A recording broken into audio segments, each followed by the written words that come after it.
as part of our life, money. Okay? And so we have a guest speaker.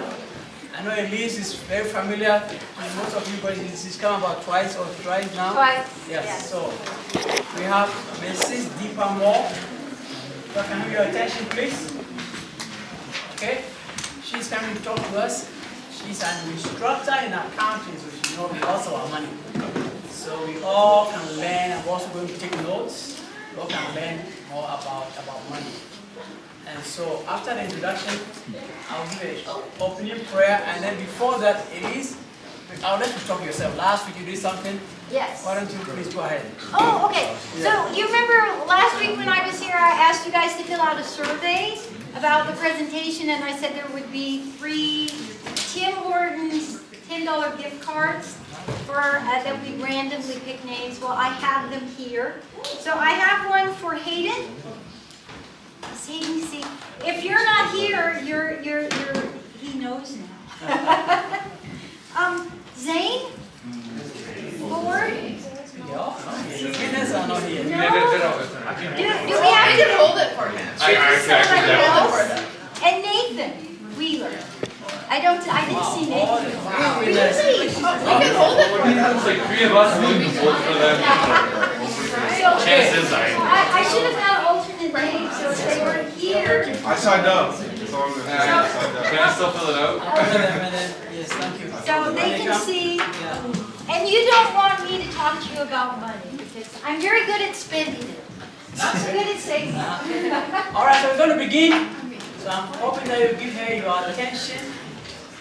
She's not one of those who can shout like Dr. McDowell, so you have to pay attention and listen to her very well. Let me pray with you and then we begin. Father, we thank you once again for all the work we've been able to do this semester as we almost coming to the end of the semester. We pray that you continue to give us wisdom and energy. And you bless Mrs. Moore as she teaches us. Bless the students and open their minds so we can put these things into practice and honor you. In Jesus' holy name, amen. Okay. Let's welcome her with a clap, right? Yes?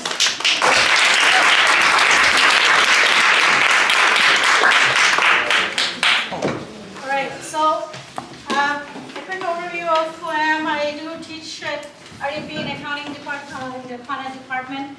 I teach accounting, but Dr. Dunker asked me to help out with this. So I thought, hey, what a great way. I used to teach in BC financial literacy. It's called CLC, and they had it there, yes, there's around, and we used Enriched Academy. And my students loved it. They hated doing the work, but they loved it when we finished because it gave them a lot of tools. So I hope I can impart some of that knowledge here today, this afternoon for you guys. So hopefully after this class, you will have some tools. I think some of you may be familiar with some of them, some may not. So we'll see what we have on the agenda for today. This is what we're going to go over, what shapes our finances, types of income. We will look at 2 budget samples. There's some savings. We look at short-term, medium-term, and long-term. And there's always that pesky thing called debt. Don't get into it if you don't have one, but if you do, how do we get rid of it and how do we manage it? Okay, so we're gonna look at those today. The government was, I'm not done. All right, so for me, there are 3 things that shape how I manage my finances. Faith is the #1 thing. First, without God, nothing is possible, right? God is the provider, like it says in Philippians 4:19. And my God shall supply all your need according to His riches in His glory by Christ Jesus, right? I claim that, and I'm thankful that He's always providing our needs. Family is another factor that plays into your finances. The way I was raised may not be the way you were raised. I was raised in India. Of course, we didn't have debt. You did everything with cash. Here, you need a credit card for a lot of purchases. So that's a bit of a difference for me that I had to adjust to. And I must say North American culture kind of was inviting to get into more debt. But we will see how our backgrounds affect us. And what was modeled by your parents or your family members. And of course, the bigger chunk we'll spend on is finances. Later on, it's about income sources and also types of budgets. And then look at savings, which we will have RRSPs. I know you guys have a long way to go for retirement, but trust me, it comes faster than you think. Some of us are a little bit older, and yeah, it comes at you really quickly.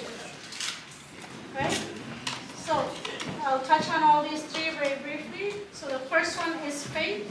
Of course, faith doesn't make sense, it makes miracles. And I can tell you stories about how many times God has taken care of us financially. As Seventh-day Adventists, we return tithe 10%, upwards to anything to 40 to 50%, depending on your the means that you're living with. So this verse has been true for me throughout my life. Bring the whole tithe into the storehouse, that there may be food in my house. This is the only time, I believe, maybe one of the very few times, that God asks us to test Him. Test me in this, He says. And see if it will not throw open the floodgates of heaven and pour out so much blessings that there will not be enough room to store it, as it says in Malachi 3:10. So I hope if you're not an Adventist but you're a Christian, you do take on this formula of returning to God what is God's. Because ultimately, everything belongs to Him. Right? So, at this point, we're going to get into group activity. A quick group activity. So, get into groups of 4 or 5, and I'll give you guys a couple minutes to discuss the first 2 questions. What were your family spending habits? And then pick one person to tell us. And then, what did you love about your family's money habits? And the last one you guys can ponder on as we go through the session. Okay, I'll give you guys 3 minutes.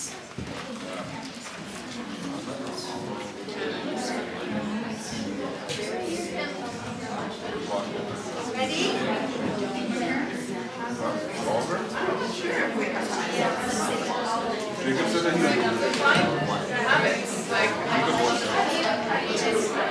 I'm saying that Join a group, we turn around and join someone.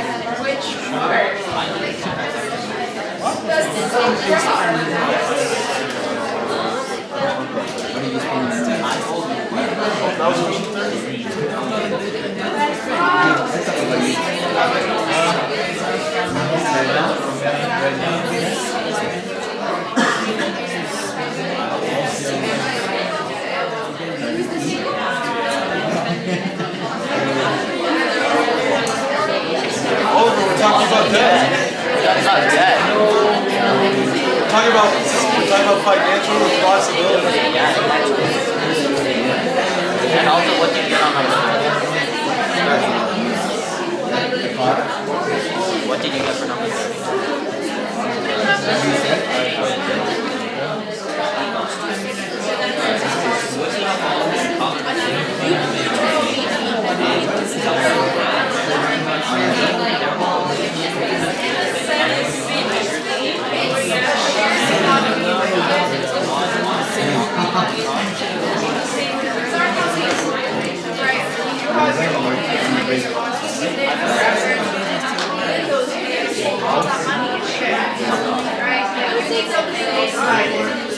Basically, the family is the best.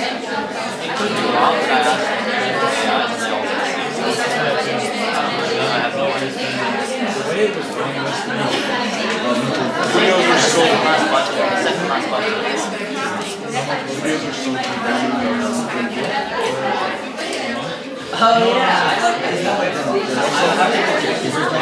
One question I forgot was the economic. Oh yeah. One question that I still done was the economy scale and now I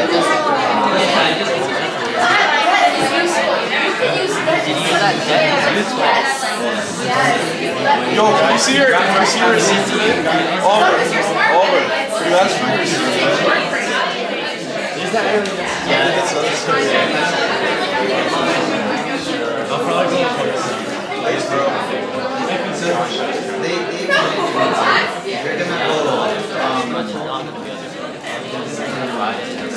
Alright, so we'll start off with the back corner. You guys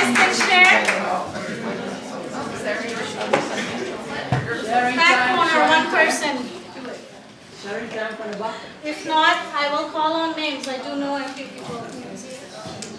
You raise your hand and then share. Okay, perfect. Thank you, Selena. We discussed that our family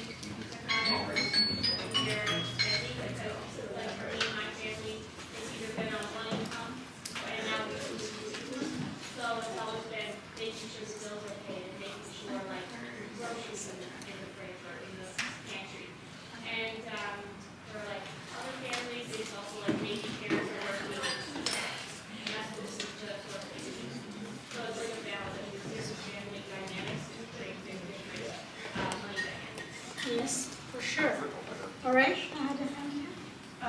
For me, I share that I was raised primarily by my mom, so family for me is my mom and how she handled her finances. She's always and still is pretty conservative about it and very much strays away from any debt. Growing up, she would always say, I've never taken a loan in my life. I don't see a reason for that. My mom is now almost 51 years old and just got her first credit card this year. And she still doesn't completely understand how to use it. And her whole mantra was, well, I have money, why do I need to borrow? So that was her mindset. However, alongside with that, there wasn't really a balance in terms of like savings, for example. So yes, she at 50 years old doesn't have $1 a debt, but she also doesn't have many savings either. So it's kind of imbalanced in that. Yeah, balancing what you earn with not taking debt but also saving, right? Okay. Somebody from that corner?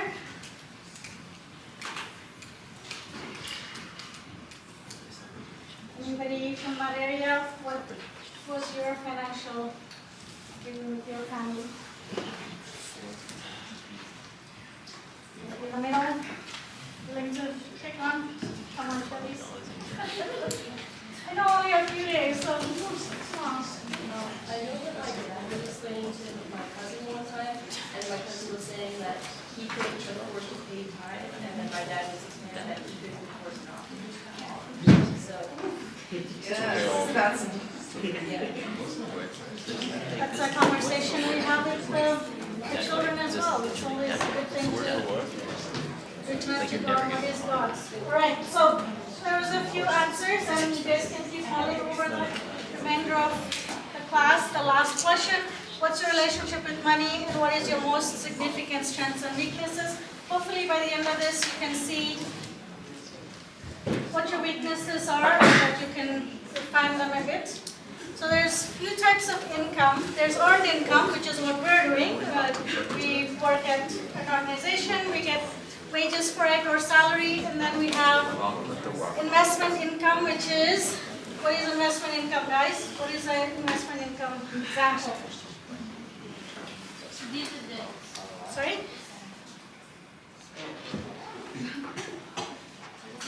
What do we do when we have a house and we don't own it? Rental income, yes.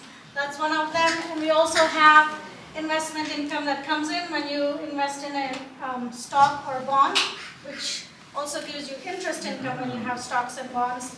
And capital gains. How many of you guys know what capital gains is? Anyone? Yes. So, could you explain that? No? Okay, no worries. So capital gains is something that you purchase. So I'll give you an example. We bought a house in 2003. We bought it for $116,000. It was 5 acres. It was 45 minutes from Edmonton. It was $116,000. I know, right? It's a small house, but still. And then we lived there until 2014 when we had to move because our kids were going to Coralwood, which is Adventure School in Edmonton. And we wanted a little bit closer because it was taking too long. Every day we had to wake up really early and drive an hour each way. It was 2 hours driving.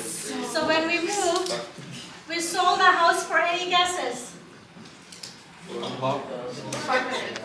No, that's a little high, but $350. Because it's still a small area that we lived in. So we made like $200K almost, more than, right? So investment in property is huge. So my capital gain would have been that 200 plus difference, right?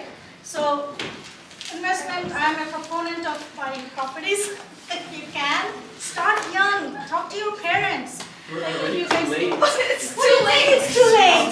We crunched the numbers. Renting is cheaper than actually Yes, buying a you should house have now. bought property. Like throughout your entire life, renting is cheaper than buying a house. It's too late.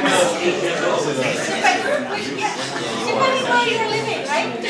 So that's the thing, right? So 3 years ago, guys, focus. 3 years ago, we were going to move here. And we were looking at acreages because we love country lifestyle. And back then, they were 350 to 400,000. The same house now is 550 to 600. Oh, It's that's still so insane. cheap. That's still so cheap. What do you mean cheap? Well, if you're comparing it to BC, Okay. yes. All right, so we're going to move on to budget. So this is taking us into our financial part of our. So there's two tools I will give you guys here. There's two websites that you can do a budget. Yes. So if you guys know already Dave Ramsey, this is a great site. I'm going to see if I can click into it. So it'll bring you into here. This is a free app. You guys can download this app. I'm not promoting it by any chance, but if you wanted to manage your finances, you can do a free app, download it, and start jotting down where your money is going. Your income is coming in, but your expenses are going out. You don't know what's happening. This is a great way to track it. Okay? The other one is this one, which is with CRA. Okay, Government of Canada also gives you a budget information. So why make a budget, what to consider before making a budget? Both of them give you tools on how to make a budget and what you can do. And we will also go over that in just a minute.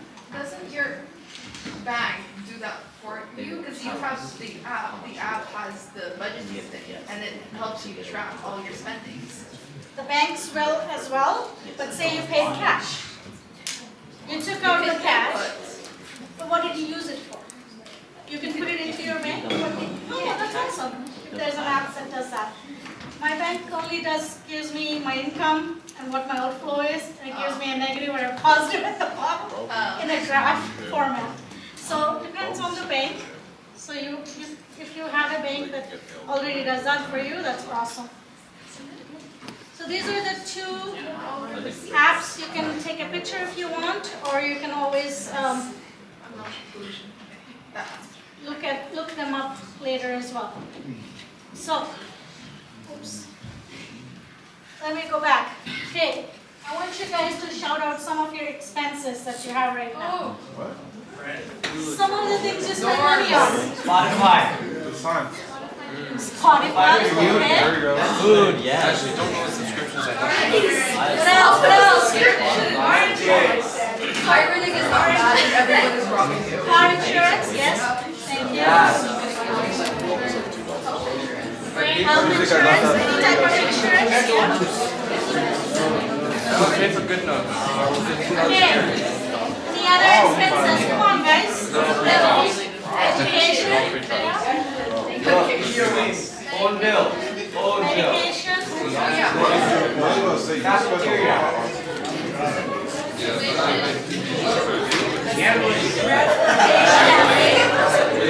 Hey guys, can hear the rest of you. Points. Investment. Okay. Stocks.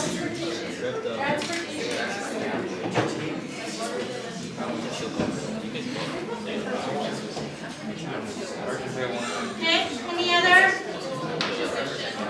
Tuition is education, but sure, we can put that there. All right, so we're going to talk about wants versus needs. Okay, none of you guys said clothing. It's a want. We bought all our clothes before we came to university. But it's a necessity. But we're done buying. Okay, so is this a want or a need? Eating out, number 2. Eating out, housing. A need, okay. Spotify. Okay. Car insurance, any type of insurance? Need, yes, because you need to drive. Alright, so basically the next part is showing you guys a budget that uses the needs versus wants versus savings, okay? So, this is the 50-30-20 budget. So you take your needs, say you have an income, so I'm going to share with you guys a number. You guys can do the math in your head. You guys are all brilliant, so I know you can do the math in your head. So, your gross income is 6360, okay? But after taxes and deductions, guess how much you take home? Any guesses? 5,000 each month, okay? Now, if you use the 50-30-20 rule, can you split that up for me? So if I have 5,000 coming home, how much is my needs? 2,500. Yes, and then 30% wants is how much? Math? 30% of 5,000 is? 1,700. Close. 1,500. Okay? So the remainder is 1,000. You will put into savings, right? So that's how that budget works. You can do it that way. There's another way we can do as well. It's called zero budget. So zero budget means basically you take your income minus all your expenses and it equals to zero. Okay? So I'll show you an example of that. Same numbers. So here's the same numbers. I'll show you guys. So paycheck 1, paycheck 2, and you have a side hustle, and then you have income, side hustle. And You have 2 jobs at this you have 2 jobs. I do have 2 jobs, actually, just so happens. I do work here currently, and I do work at REP, so I do have 2 jobs. This was not based on me, just so you know. This was just an example. So you have 2 paychecks, and then if you say you do tutoring, tutor accounting, or you do cooking class or whatever, you bring in some other income here, and then this is how the expenses flow out, okay? So these are the 2 different types of budgets you can do. So that's what that's what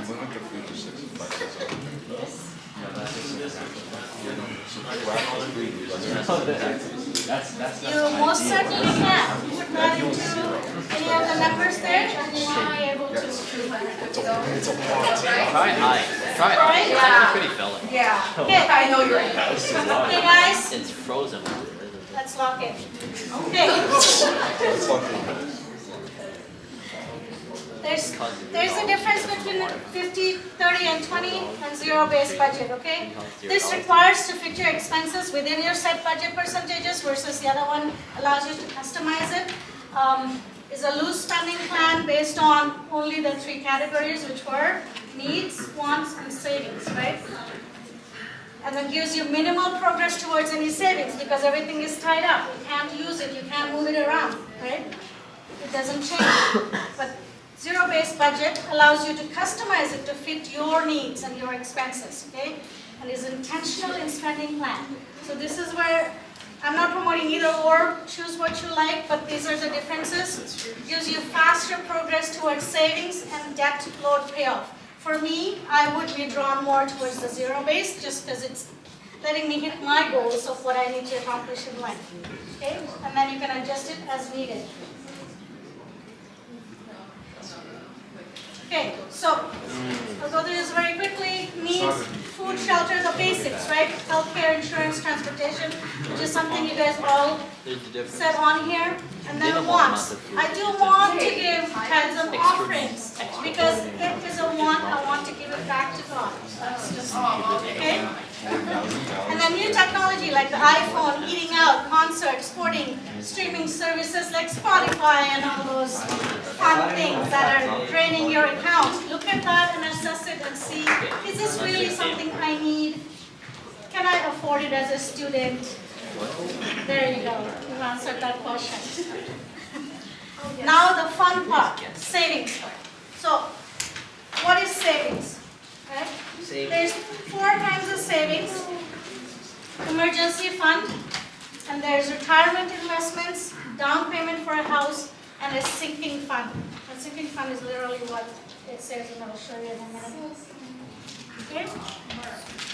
So, some of the expenses are mortgage, insurance. These are fixed expenses. That means they're set for the month. You cannot change them. So I have mortgage of say $1,500, insurance of another $1,000. I have 2 kids, teenagers, driving gets expensive, phone, tuition, and if you do have subscriptions, they're usually set for the month, right? And then you have your variable expenses as well, which are food. Sometimes bananas are on sale, sometimes they're not. So it varies, right, what you purchase. And fuel, if you go somewhere versus you're just coming to Burma. Entertainment, dining out, travel, and credit cards. So they're all variable expenses. Okay? So for the budget, pay yourself first. Tithe and offerings for me are at the top.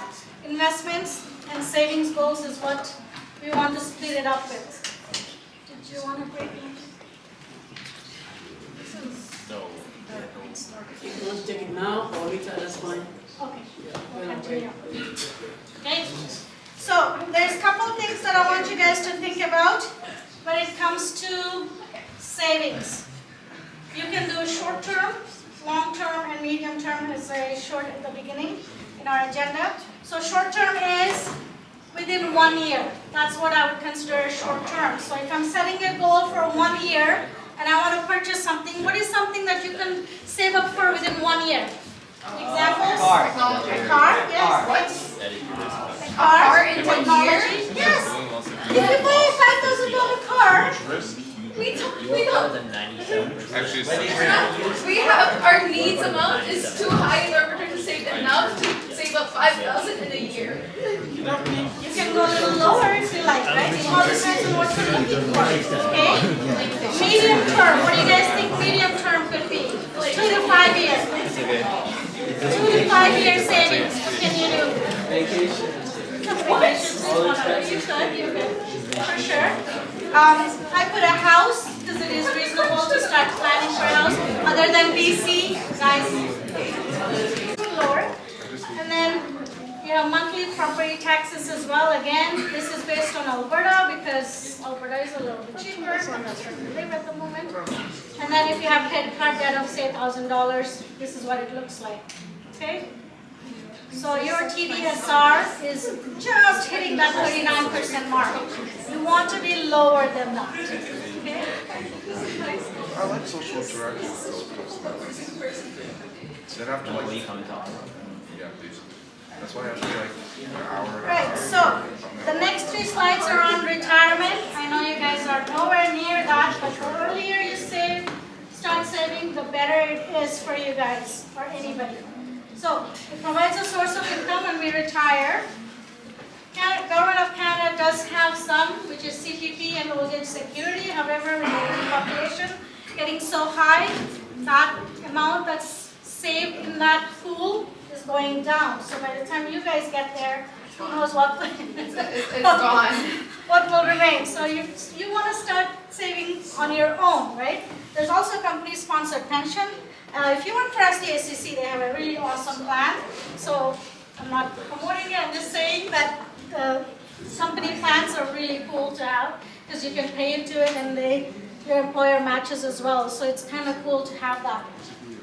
And then they will put through a scenario in Scotiabank and see what it looks like. So I just want you guys to see. So you guys can give me some numbers here. Say, do you guys want to be just you? Or do you want me and my partner? We can choose. You and your partner. Me and my partner, all right. Okay, next. What are you looking for in retirement? Do you want to enjoy leisure activities, traveling? Pick some from there. Oh, my baby. Shoes are cute. Traveling, okay. You all have a lot of faith in your beach self-body. Traveling. What else? Will you be able to walk? What other choices, guys? Traveling, Enjoying leisure activities. enjoying leisure activities. Anything else? Family time. Starting time with family. Sorry? Starting a business. Hey, you never know. Right? So, I would respect you. let's All see for what it 1 does. year. I was about to say all for you We'll to do stop that at in that. retirement. You're gonna start a business in retirement. So you will need, let's see how much it says. I think that's like the opposite of what you're It's gonna say. Oh, it worked last night for me, there you go. It's gonna say. Is that like the bar? There's like a bar with the how does it start? That one. To the right? To the top? Right? No, go up. Yeah, that was second right there. The second bar. The second bar to the right. On the right. To the right. To the right. Down. Yeah, there. Oh, thank you. Okay, there it is. We had more questions, thank you guys. So, about me, what do you guys think? We're gonna leave it at 18 years old? No. Sure? Okay. You would like to retire at, let's see, different age? 55? 55? Realistically, it's 70. 70, realistically? Okay. Alright. Most people can't retire at 65. I know. Okay, so savings for your retirement, how much do you want to save for retirement? How much do we want to live? Per month? Let's do, say, $100. Just for now, see what happens, Okay? That's the reason. Monthly, yeah. Okay, I'm going to leave the rest just for an idea, okay? Show my outlay. Exactly. We won't have very much. We will have projected savings of $2,000, which is not very much. Congratulations. Alright? So, one of the scenarios that I pulled together earlier was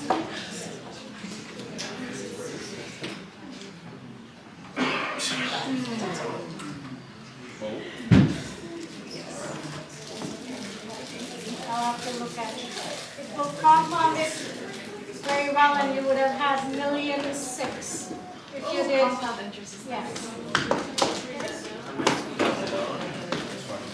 about 100. Yeah. If you compound If you have to do a little bit more than that. So here's the rule of thumb though. You should be saving 10 to 15% of your annual income into your retirement. I know. So here's the 25 times rule. Okay? That means, say for example, you expect to spend $50,000 a year when you retire. $50,000 a year. That hopefully is reasonable enough because you're paid off your house, you're living in a comfortable house, you're just using most of it for travel and just living expenses. So what you need to do is that projected $50,000, you times it by 25. So it becomes $1.25 million that you need to work towards saving. Okay? That's what you will need to work towards. And then out of that retirement, you're only going to try and take 4% of it annually out. Okay? Right. So there's another quick one, which is called FIRE movement, which is financial independence and retire early. This is for those Freedom 55ers who wants to retire at 55 or 35 or 45, whatever. Good for them. You live way below your means, meaning you are on a shoestring budget. Okay? It requires strict discipline and careful long-term planning, and often the income to achieve early retirement requires high income. Yeah, you need high income.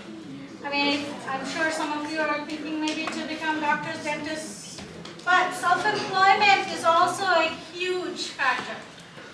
So if you become self-employed, money, sky's the limit. So fostering is a lot of money. Right. Money, sorry. So the next type of savings, which I think are most useful for anyone young or old, is TFSAs, which is tax-free savings accounts. There's RRSPs, these are type of savings. This is new from RBC.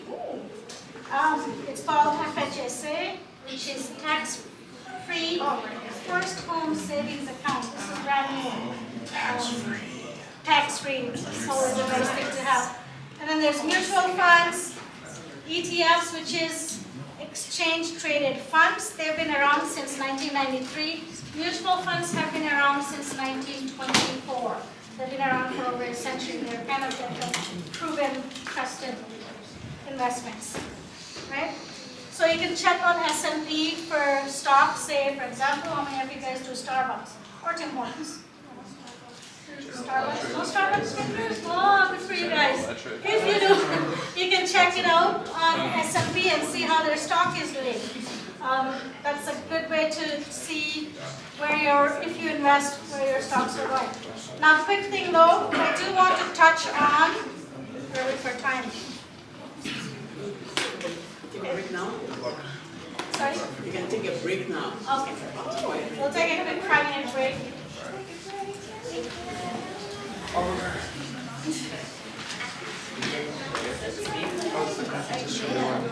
I haven't checked that. I've seen stuff yesterday, but I'm gonna check that back to you. I just kind of put the money in, I'm just letting it sit now. I'll see what it looks like in like a month. That is trade. Not what you do. What are you like? Day trade. I mean, if it works, it works. It's not working. It's down $50. That's $50. Out of 10,000. See, I'm not first yet, but I found some great stuff that I think will get me there. I found Sony General Electric, and I need to find more. Because I maxed out my amounts of shares I could have in there. Lockheed Martin is like down though. Like they keep going down. Another minute for those who are to back. Have your snack. Where did you go to school?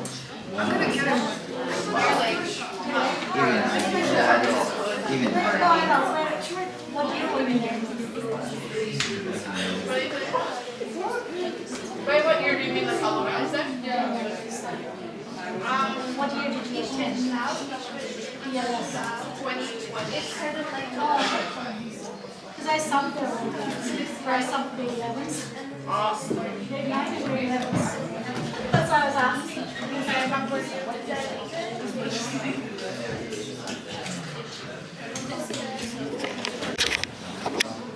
let's make this till after class.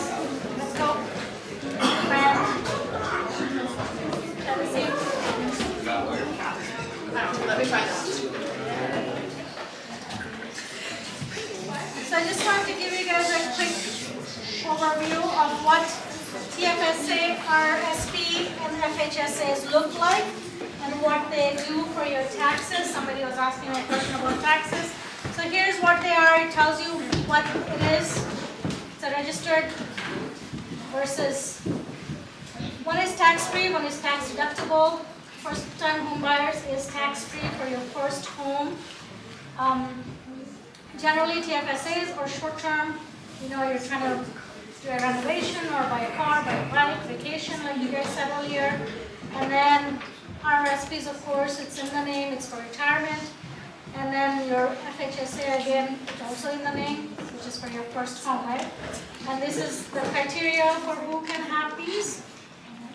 It's all on RBC website. And these are the types of investments, right? They have GSEs, mutual funds. This is the TFSAs. That's what's in the left side, the TFSA side. This is the RSP, and the one is the FHSA, first home buyers savings. Okay. Here's the tax treatment. So it's in the name, tax-free savings account. You do not get taxed on it when you put into your when you contribute. You have, with RRSP, there is a limit you have to do. It is, and it's in the next few, a little bit down the road, 18% of your previous year's earned income is what you can use. So there's a deduction amount. So when you finally decide to take the money out of your savings, is it then taxed or is it still taxed? Let's have a look and see what it says. So is there an over contribution penalty? So there's a penalty for that. Can I carry it forward? You can. Can you contribute at 71? Where is your, so here's your withdrawals. Do withdrawals affect government benefits? No. RRSPs, yes, when you withdraw, you will be taxed on the amount you withdraw from RRSPs. which is what I argue with my tax professor. I'm like, I'm paying money on, I'm putting aside RRSPs after tax money. Why are you taxing me again? So he didn't agree with that. And then that day, so here's what they have limits. You can go up to 7,000 for 2025, plus any unused contribution for TFSA. RRSP is 18%, and FHSA is 8,000 annually, plus up to 8,000 of your unused contribution, okay? And there's a maximum on the first home buyer savings, which is $40,000. What? That's the max. Because it's only down payment. That's why. If you can buy a house for 40,000, it is possible. As long as it is in a small remote area, you can still buy a house for 40,000. Alright, so out of these, what do you guys think is a good debt versus bad debt? What is a good debt to have? Mortgage. I was going to talk about that.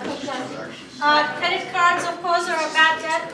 Please make sure if you do have credit cards that you pay them in full, because that affects your credit score. If you keep a balance on your credit cards, especially if you have 29.99, some credit cards are as high as that, it's going to cost you more. If you take out only $5,000 of credit, you're going to pay triple that or more in interest, depending on what your interest is. Always try and get the low interest one and pay off monthly, because that's the easiest way to build your credit score.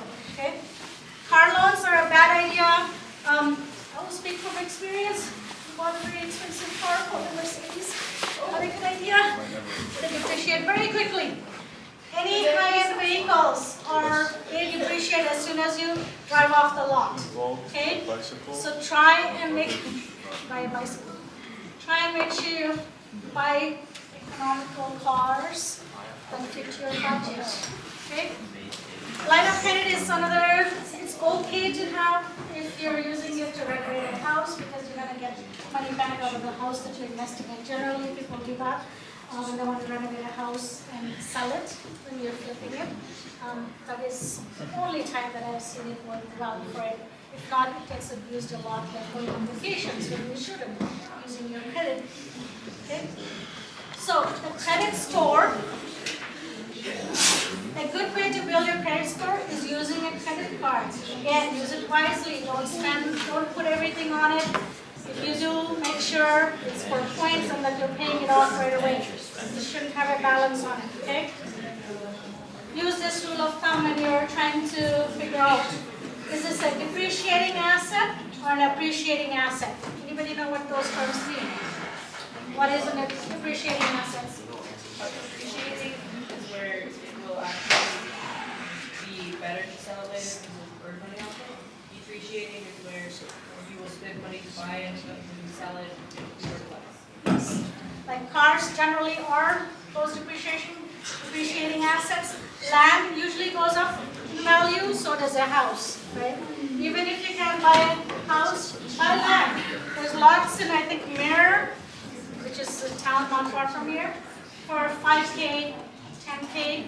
That's pretty cool. You can just sit on them, and you graduate, you can probably buy a house.